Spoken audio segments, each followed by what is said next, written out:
मध्ये तुमचं स्वागत आहे.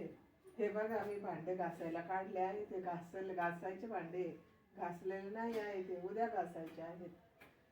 आणि आता मी तुम्हाला दाखवते भांडे कुठले काढले आहेत. हे भांडे किचन मधले आहेत. हे बघा, ते भांडे ह्या रॅक मधले आहे आणि ह्या रॅक मधले आहे. ते काढून ठेवले आहे मी आणि ते उद्या घासून घेणार आहे आणि ते लावणार आहे. इथे झुरळाचं औषध टाकलं मी. खूप झुरळ झाले होते त्याच्यामुळं काढले. इकडचं सामान पण काढले सगळं आणि उद्या ते भांडे घासून इथं लावून देऊ. मी आता हे औषध घेत आहे. पोट साफ होण्याकरता आहे. हे संपलेलंच हे औषध. याच्यामध्ये धने, जिरे, ओवा असं टाकलेले आहे. भाजून घेतलेले आहे ते आणि ते गरम पाण्यात घेत आहे मी. आता गरम पाण्यात 1 चमचा औषध टाकायचे. ते संपलंय, आता परत तयार करावं लागेल.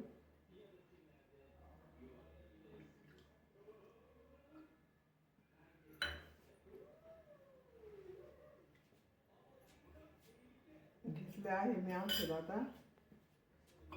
आता मला ओटा घासायचा आहे. हे बघा घाण झालेला आहे खूप. ओटा घासून स्वयंपाक करायचा आहे. ओटा धुवून स्वयंपाक करणार आहे.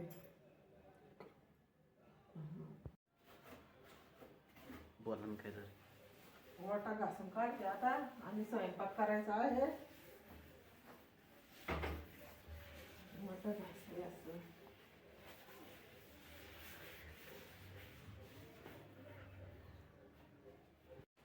टमाट्याची चटणी केली आहे. स्वयंपाक करते आहे मी. टमाटे आणि शिमला मिरचीची चटणी केली आहे. जिरे, मोहरी टाकले, लाल मिरची टाकली टमाट्याच्या चटणीत आणि मीठ टाकते आहे. आता टमाट्याची चटणी केली आहे. होते आहे ती. आता मीठ टाकलंय बरोबर. मीठ टाकून हलवून घेते. थोडे टमाटे शिजू देते. झाली टमाट्याची चटणी. सोपी असते. पोळ्या करते मी आता. टमाट्याची चटणी झाली. हे बघा पोळ्या करते. आणि कधी कोणाला दुखवू नका, कोणाला अपशब्द बोलू नये, सगळ्यांशी चांगले सौजन्याने वागावे, कोणाचे मन दुखवून असे बोलू नये.